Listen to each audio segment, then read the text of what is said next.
សែនហ៊ុនម៉ាណែតនេះគឺអត់មានដោះស្រាយបញ្ហាប្រទេសជាតិកន្លែងណាមួយទេគឺធ្វើឲ្យបញ្ហាប្រទេសជាតិកាន់តែធ្ងន់ធ្ងរមានទាំងបញ្ហាជីវភាពរស់នៅរបស់ប្រជាពលរដ្ឋផងជីវភាពរស់នៅការងារធ្វើប្រាក់ចំណូលបំណុលជំពាក់ធនាគារវ៉ាន់កគឺអត់មានដោះស្រាយអ្វីទាល់តែសោះគេគិតតែក្រុមគ្រួសារគេបាក់ពួកគេអញ្ចឹងហើយបានយើងត្រូវផ្ដល់ជំរឿសថ្មីជូនប្រជាពលរដ្ឋខ្មែរដើម្បីឲ្យប្រជាពលរដ្ឋខ្មែរគឺមានសេចក្តីសង្ឃឹមឡើងវិញយើងនឹងទទួលព័ត៌មានយើងនឹងទទួលពាក្យបណ្ដឹងពីប្រជាពលរដ្ឋខ្មែរសប្តាហ៍ដែលក្តៅក្រហាយពីទង្វើរដ្ឋាភិបាលហ៊ុនសែនហ៊ុនម៉ាណែតសប្តាហ៍នេះទង្វើអសមត្ថភាពរបស់ពួកគេ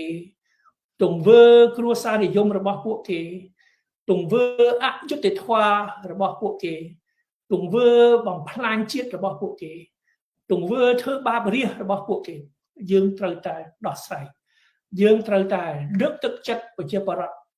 យើងត្រូវតែប្រមូលពាក្យបណ្ដឹងទាំងអស់ដោយរឿងដីធ្លីរឿងវិវាទដែលរដ្ឋាភិបាលហ៊ុនសែនហ៊ុនម៉ាណែតសប្តាហ៍នេះជំរុញឲ្យតុលាការអាយ៉ងរបស់ពួកគេកាត់ក្តីឲ្យអ្នកក្រចាញ់ឲ្យអ្នកទុនខ្សោយចាញ់ឲ្យតែអ្នកធំអ្នកមានអំណាចមានលុយអុកញ៉ាក្រុមហ៊ុនឈ្នះជានិច្ច